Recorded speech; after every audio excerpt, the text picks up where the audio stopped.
जय श्री कृष्णा। राधे राधे दोस्तों, आज की इस वीडियो में आप सुनेंगे जितिया व्रत की 5 पौराणिक कथाएं।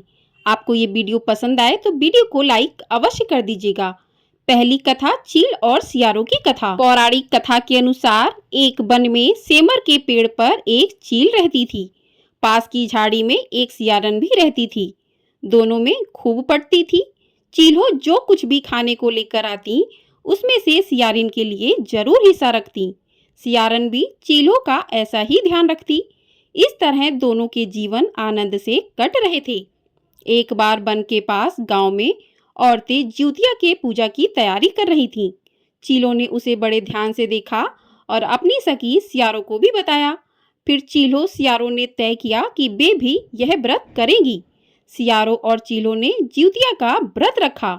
बड़ी निष्ठा और लगन से दोनों दिन भर भूखे प्यासे मंगल कामना करते व्रत में ही रहीं।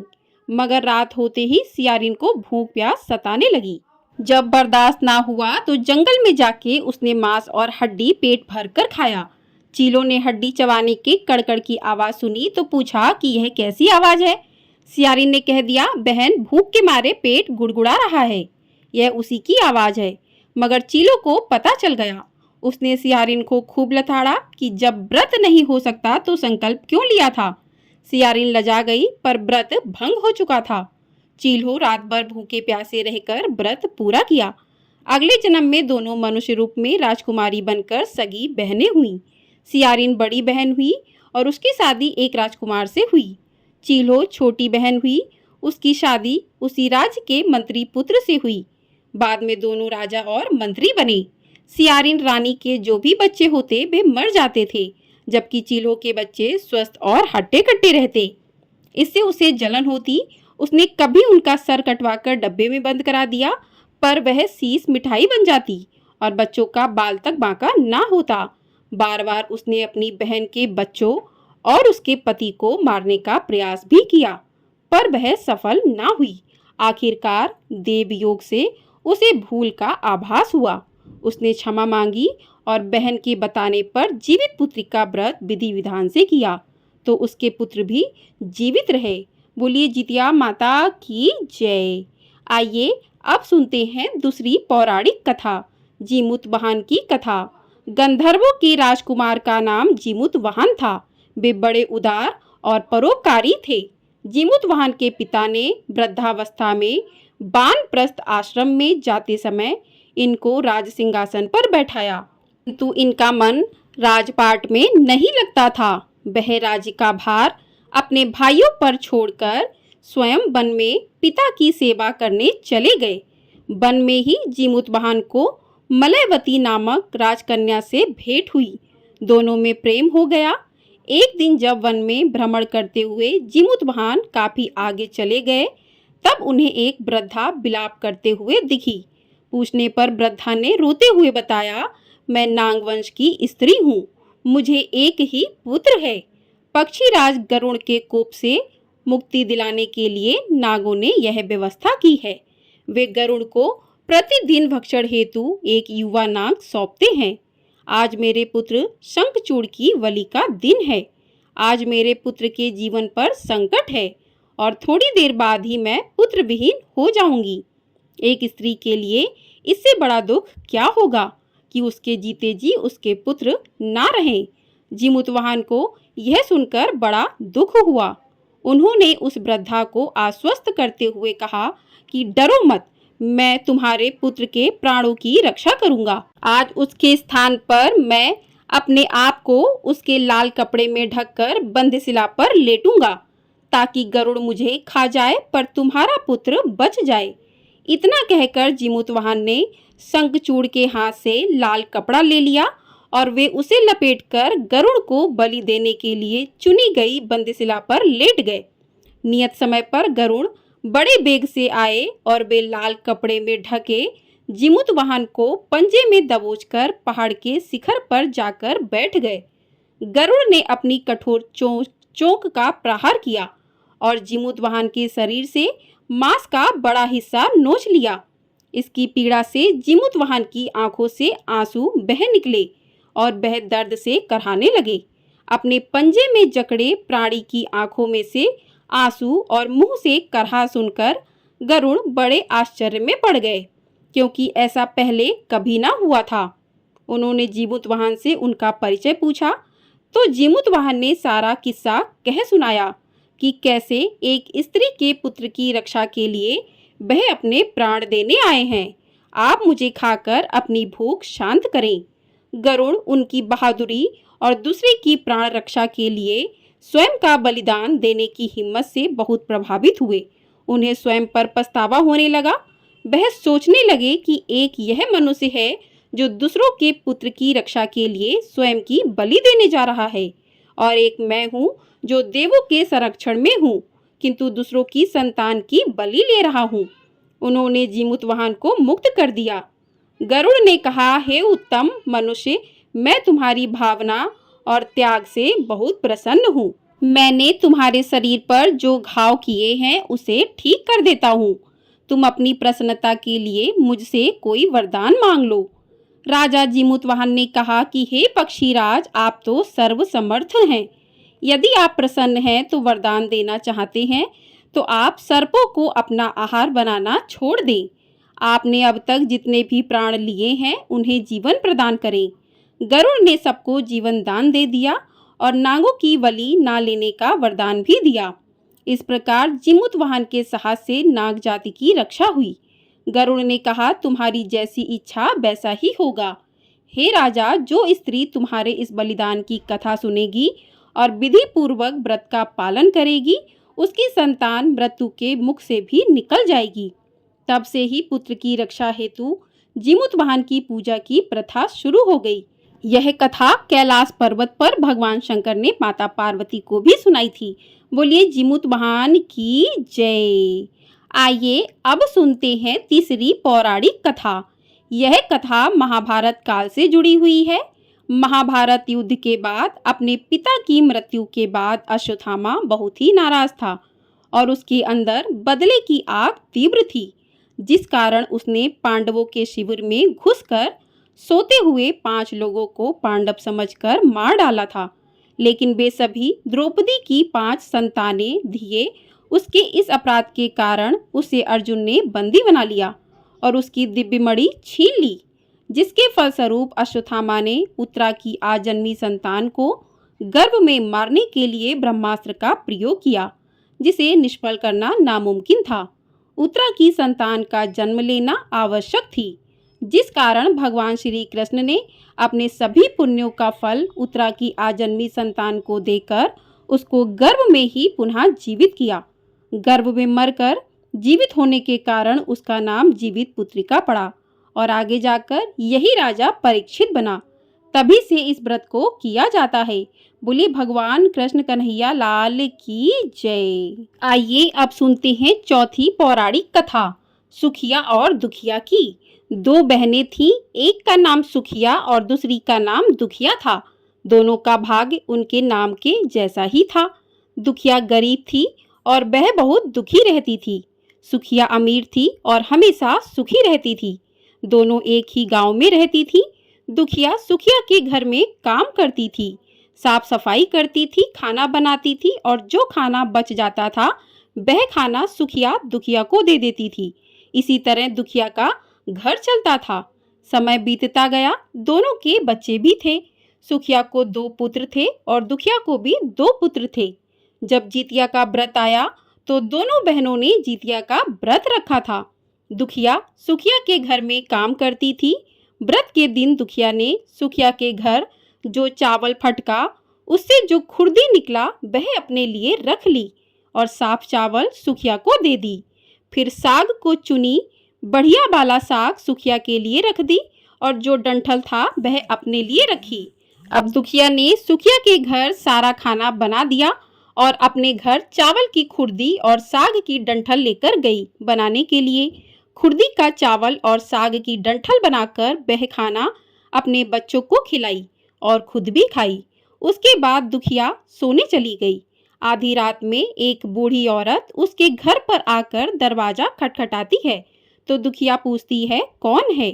तब बुढ़िया बोलती है, बेटा हम हैं। दुखिया ने उठकर फाटक खोला और पूछती है, अम्मा आपको क्या चाहिए? इतनी रात में आप यहाँ किस लिए आई हो? बुढ़िया बोलती है, बेटा मुझे बहुत भूख लगी है, कुछ खाने को दे दो। दुखिया उसे घर के अंदर ले आती है और कहती है, हम लोग बहुत गरीब हैं। आज मैंने खुर्दी का चावल और साग की डंठल बनाया है।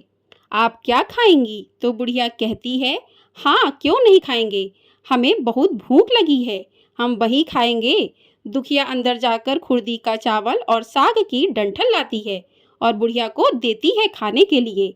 बुढ़िया खाना खाने के बाद कहती है कि मुझे अच्छे से कुछ दिखाई नहीं देता, इतनी रात के अंधेरे में मैं अपने घर कैसे जाऊंगी? तो दुखिया कहती है, कोई बात नहीं, आप यहीं पर सो जाइए, सुबह अपने घर चले जाना। तो बूढ़ी औरत दुखिया के घर में ही सो जाती है। फिर थोड़ी देर बाद उठकर बुढ़िया बोलती है, बेटा मुझे दीर्घ शंका लगी है, कहाँ करूं? तो दुखिया कहती है, मेरे घर में बाथरूम नहीं है, इसलिए आप उधर कोने में कर लीजिए। बुढ़िया पूछती है कि बेटा भड़बड़ करें या छरछर करें? दुखिया नींद में थी तो वह कहती है, माताजी भड़बड़ कर दो, मैं सुबह साफ कर दूंगी। फिर थोड़ी देर बाद बुढ़िया पूछती है कि बेटा मैं अपने हाथ कहाँ साफ करूं? तो दुखिया कहती है, आप मेरे सिर में अपने हाथ को साफ कर लीजिए। जब सुबह होती है तो दुखिया को यह सब सपने के जैसे लगता है कि सोते समय मुझे कोई सपना आया होगा। वह ज्यादा कुछ नहीं सोचती और नदी में नहाने के लिए चली जाती है। जब वह नदी में नहाती है और अपने बाल धोती है तो उसके बालों में से होते हुए जो पानी बहता है वह सोने का पानी होता है। आसपास की सभी महिलाएं यह देखकर चकित हो जाती हैं और कहती हैं कि तुम्हारे बालों से तो सोने का पानी बह रहा है, क्या बात है? फिर उसे रात की सारी बात याद आती है। वह दौड़कर अपने घर की ओर भागती है, यह सोचकर कि उसका घर दीर्घ शंका से गंदा हुआ होगा, पहले उसको साफ करना होगा। जब वह अपने घर में जाती तो देखती है कि घर के हर कोने में ढेर सारा सोना बिखरा पड़ा होता है। यह सब देखकर दुखिया बहुत खुश हो जाती है और सोचती है कि जीतमान बाबा की कृपा है, यह सब जो माता का रूप धारण करके मेरे घर आई और मुझे इतना आशीर्वाद दिया, अब दुखिया अमीर हो जाती और सुखिया के घर काम करना बंद कर देती। दुखिया जब अपना व्रत पूरा करती है तो अपने पुत्र से कहती है कि जाओ मौसी के घर से तराजू लेकर आओ, यह नापने के लिए कि यह कितना सोना है। बच्चा बहुत खुशी से सुखिया मौसी के घर जाता है और तराजू मांगता है तो सुखिया पूछती है कि तराजू पर क्या नापना है? तो बच्चा बोलता है, मेरे घर में बहुत ढेर सारा सोना है, उसी को मम्मी मापेंगी। सुखिया कहती है, खाने के लिए तुम्हारे पास कुछ भी नहीं है और सोना नापोगे, मुझसे झूठ कहते हो। तो बच्चा कहता है, नहीं मैं झूठ नहीं बोल रहा हूँ। सुखिया सोचती है कि जब तराजू मांगा है तो कुछ ना कुछ तो जरूर नापना होगा, इसलिए यह तराजू के पीछे गोंद लगा देती है ताकि जो भी नपेगा वह थोड़ा सा इसमें चिपक जाएगा। दुखिया जब तराजू पर सोना नापती है तो कुछ सोने का टुकड़ा उस गोंद में चिपक जाता है। जब बच्चा तराजू लौटाने आता है तो सुखिया उसको उलट पुलट कर देखती है तो उसे तराजू में सोना लगा हुआ मिलता है। सुखिया सोचती है उसके घर में जरूर कहीं से सोना आया होगा, इसलिए वह कई दिन से काम पर भी नहीं आ रही है। सुखिया उसके घर जाकर देखती है कि आखिर यह सोना कहाँ से आया। जब सुखिया दुखिया के पास जाकर पूछती है कि तुम्हारे पास इतना सोना कहाँ से आया कि तुम तराजू मंगाई नापने के लिए, तो दुखिया उस रात की सारी कहानी अपनी बहन सुखिया को बताती है। दुखिया का मन एकदम सच्चा था, इसलिए वह सब कुछ बता दी। लेकिन सुखिया के मन में लालच आने लगा कि दुखिया के पास हमसे भी ज्यादा धन आ गया, अब अगले जितिया में मैं भी खुर्दी का चावल और साग की डंठल बनाऊंगी। फिर अगले साल जितिया का व्रत दोनों बहनों ने रखा। सुखिया के पास हर तरह का सुख था और धन भी था, फिर भी वह जितिया के दिन चावल फटक कर साफ चावल फेंक दी और खुर्दी अपने पास रख ली। साग को तोड़कर पत्तियां फेंक दी और डंठल अपने पास रख ली और वही बनाई और खा पी कर पूजा पाठ करके सोने चली गई। फिर आधी रात में उसके घर में बुढ़िया आई, दरवाजा खटखटाती है। सुखिया उसका इंतजार कर रही होती है। वह तुरंत दरवाजा खोलकर बुढ़िया को अपने घर के अंदर ले आती है। बुढ़िया बोलती है, मुझे बहुत भूख लगी है, कुछ खाने को दे दो। तो सुखिया कहती है, मैंने खुर्दी का चावल डंठल का साग बनाया है। बुढ़िया बोलती है कोई बात नहीं, मैं खाऊंगी। तो सुखिया परोस देती है। वह खाना खाने के लिए और सोने चली जाती है। बुढ़िया बोलती है मैं घर नहीं जा सकती, मुझे दिखाई नहीं देता। तो सुखिया कहती है कोई बात नहीं, आप यहीं सो जाओ। थोड़ी देर बाद बुढ़िया फिर बोलती है कि मुझे दीर्घ शंका लगी है, क्या करूं? तो सुखिया कहती है वहीं कोने में कर लीजिए। फिर थोड़ी देर बाद बुढ़िया पूछती है कि भड़बड़ करें या छरछर। इस समय सुखिया को याद नहीं आता कि दुखिया ने क्या बोला था। तो सुखिया बोली माँ छरछर कर दीजिए। फिर बुढ़िया पूछती है कि बेटा मैं अपने हाथ कहाँ साफ करूं? सुखिया कहती है कि मेरे सिर में साफ कर लीजिए। बुढ़िया अपना हाथ सुखिया के सिर में साफ कर लेती है। जब सुखिया सुबह उठती है तो उसका पूरा घर गंदगी से भरा पड़ा होता है और उसके बाल में भी बहुत गंदगी लगी होती है। यह सब देखकर सुखिया बहुत दुखी हो जाती है और उसे बहुत गुस्सा भी आता है। वह अपनी बहन दुखिया को बुलाती है और उसे गुस्से से कहती है कि तुमने हमसे झूठ कहा और मेरा पूरा घर गंदा करवा दिया। तो दुखिया पूछती है तुमने क्या कहा था, भड़बड़ या छरछर? तो सुखिया कहती है मैं तो छरछर बोली। तो दुखिया कहती है यहीं पर तो तुमने गलती करी, और तुम्हारे पास तो सब कुछ था, किसी चीज की कमी नहीं थी, फिर भी तुमने लालच किया। मेरे पास तो कुछ भी नहीं था, तुम्हारे पास तो सब कुछ था। तुम्हारे घर जीतमन बाबा भेष बदल कर आए, लेकिन फिर भी तुमने उन्हें अच्छा खाना नहीं परोसा। मेरे पास तो कुछ भी नहीं था, इसलिए मैंने उन्हें खुर्दी का चावल और डंठल का साग परोसा था। तुमने अपने घर आए भगवान का अपमान किया। सब कुछ रहते हुए भी तुमने साग और भात खिलाया। तुम्हारे पास सब कुछ होते हुए भी तुम्हें लालच नहीं करना चाहिए था, इसलिए तुम्हारे साथ बुरा हुआ। बोलिए जितिया माता की जय। आइए अब सुनते हैं पांचवी पौराणिक कथा। एक पौराणिक कथा के अनुसार एक समय की बात है कि एक ब्राह्मण की पत्नी अपने पति और बच्चों के साथ बहुत खुशहाल जीवन जी रही थी। लेकिन एक दिन उसके पति का निधन हो गया, जिससे उसका जीवन दुखमय हो गया। वह अपने बच्चों के लिए बहुत चिंतित थी और भगवान से प्रार्थना करने लगी। एक दिन उसने अपने पति के प्रति श्रद्धा दिखाते हुए जितिया माता की आराधना करने का निर्णय किया। उसने पूरे मन से व्रत रखा और जितिया माता से अपने पति की आत्मा की शांति और अपने बच्चों की भलाई के लिए प्रार्थना की। व्रत के दौरान उसने विशेष भोजन का त्याग किया और रात भर जागरण जागकर पूजा की। जितिया माता ने उसकी भक्ति और श्रद्धा को देखकर उसकी सभी इच्छाओं को पूरा करने का वचन दिया। इसके बाद उसके पति की आत्मा को शांति मिली और उसके बच्चों की स्वास्थ्य और सुख में सुधार हुआ। इस प्रकार जितिया माता की कृपा से उसका जीवन फिर से खुशहाल हो गया। बोलिए जितिया माता की जय। इस प्रकार से जितिया व्रत की 5 पौराणिक कथाएं पूर्ण होती हैं। आपको ये वीडियो पसंद आई हो तो वीडियो को लाइक और चैनल को सब्सक्राइब अवश्य कर दीजिएगा। आपका एक लाइक हमारे लिए बहुत अधिक महत्वपूर्ण होता है। जय श्री कृष्णा, राधे राधे।